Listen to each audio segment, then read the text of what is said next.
Ammontano a circa 3,4 miliardi di euro i benefici per il Veneto contenuti nella finanziaria 2017 approvata con la fiducia dal Parlamento nel pieno della crisi di governo.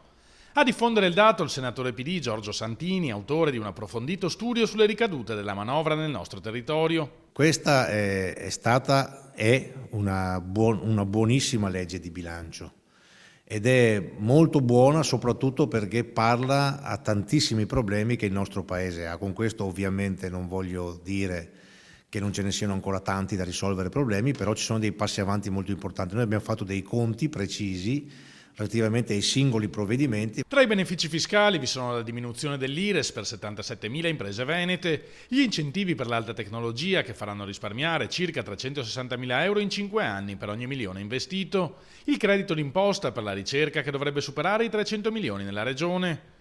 Per quanto riguarda gli aspetti sociali, l'aumento di 2 miliardi del Fondo Sanitario Nazionale porterà 180 milioni in più alla sanità veneta, mentre 3.500 pensionati prenderanno per la prima volta la 14ª nel 2017. Il bonus nascite di 800 euro interesserà 40.000 famiglie venete.